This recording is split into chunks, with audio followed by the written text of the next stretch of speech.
guys, welcome back to my YouTube channel. If you're new here, I'm Adebisi Adeniji, a master's student of project management at the New York University.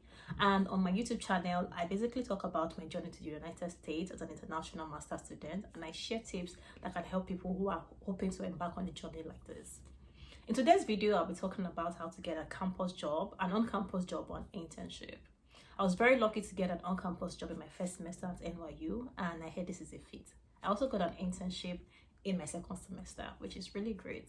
So I'll just be sharing tips that really helped me in my journey, and hopefully it can help somebody.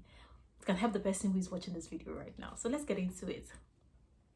The first thing you want to do as an international student, or any student, even if you are an American, you're hoping to get either an internship or an on-campus job, is to work on your resume.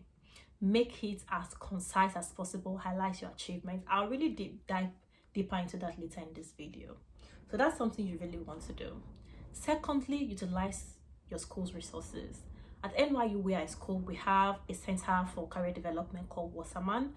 Basically, what Wasserman does is they help us with improving our resume, writing it in the better way, how to highlight our achievements and things like that. And I actually booked a session with a Wasserman counselor, and that really helped me. Thirdly, be concise and precise in your resume. I will dive deeper into this as well.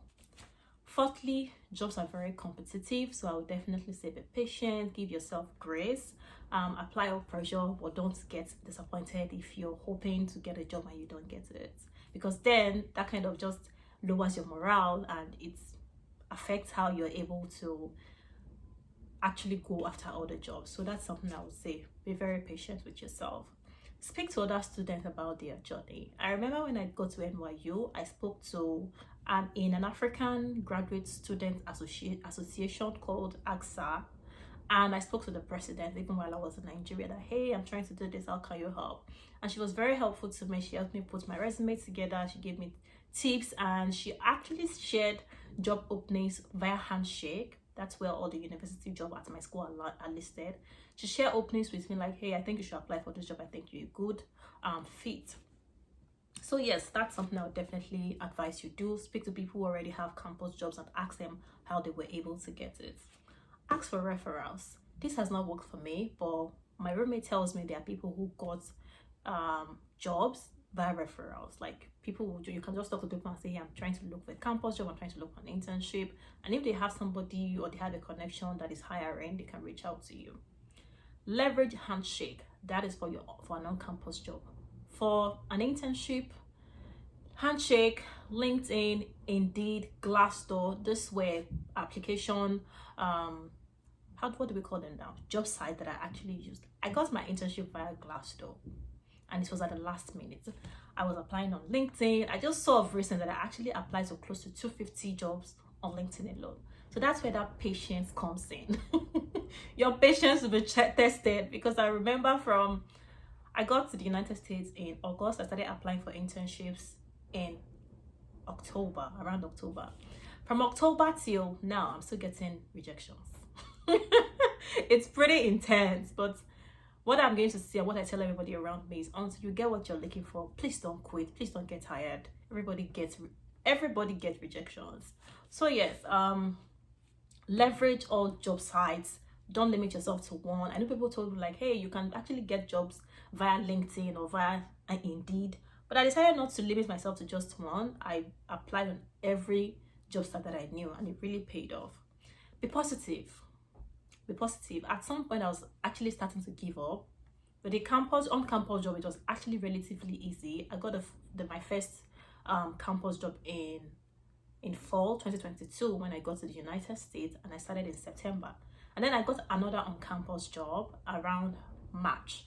So that was never an issue for me. But for the internship, it was pretty intense. Especially that for me, I only ran a business ever since I graduated from my undergraduate degree.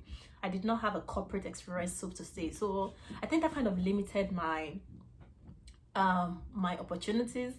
I won't even say that, because at the end of the day, I still got an amazing internship in an amazing company, amazing management. So I would just say that maybe those jobs were not for me. So that's what I'm talking about, positivity. So always look at the positive sides of things. If you get a rejection, just say, well, maybe God does not want me to work in this company. At least that's what I tell myself. But eventually I got an amazing internship where everybody was great to me, and it was great. It was great. Yeah, I'd really say that. So now to talk about how to work on your resume and how to prepare it for an internship role or an on-campus job role. Number one, be concise and brief. Do not go on and on in descriptions. I know I've actually looked at a couple of people's resume, and I mean, not to toot my own horn, I've actually helped people with their resume and they ended up getting either a campus job or an internship. Try to keep the description as brief as possible. One line, one sentence, at most two. Don't go on and on, because the person that is looking at it probably has to look at 700 other people's resume. So if yours is too long, they will just close it and look at another person's own, and that's not what we want. Secondly, list results first rather than achievements. If you created an amazing experience by using, let's say, Microsoft Word, don't say use Microsoft Word to create an amazing experience. That is action before results, and that is not how you should put your resume. Put your result first, then the action you carried out. For me, I'm a project manager. I can say that, oh, I improved communication by doing ABC. I achieved project completion by 7% by doing ABC. So that's something you want to keep in mind.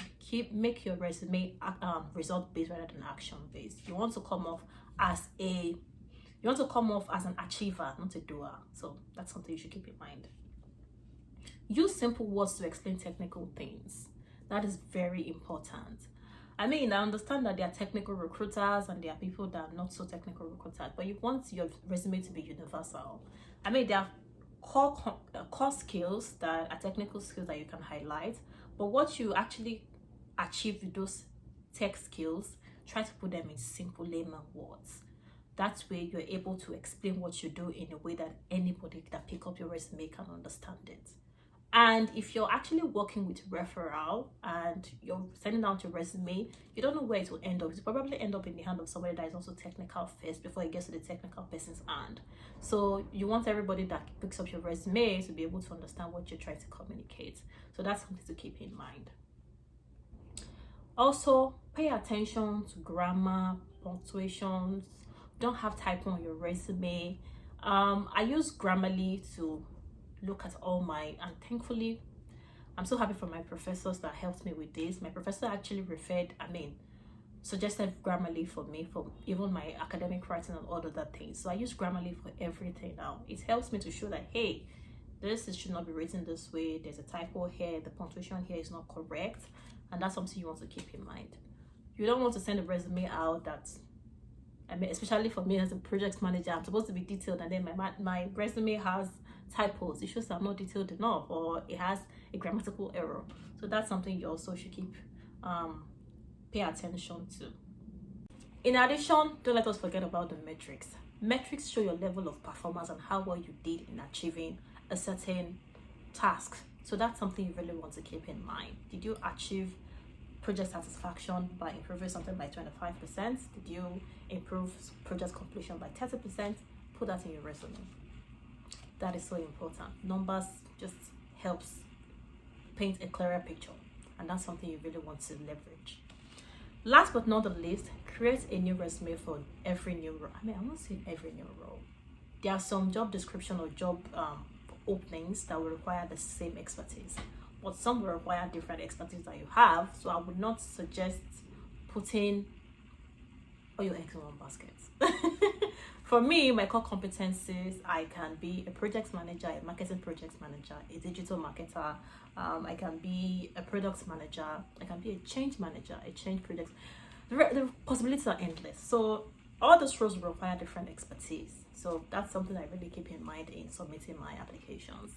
Some technical project management role require Excel skills, and I've used Excel in some of my roles, so I really highlight that.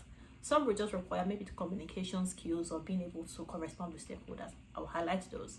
So that's something you really want to keep in mind. Don't use a one-size-fits-all approach.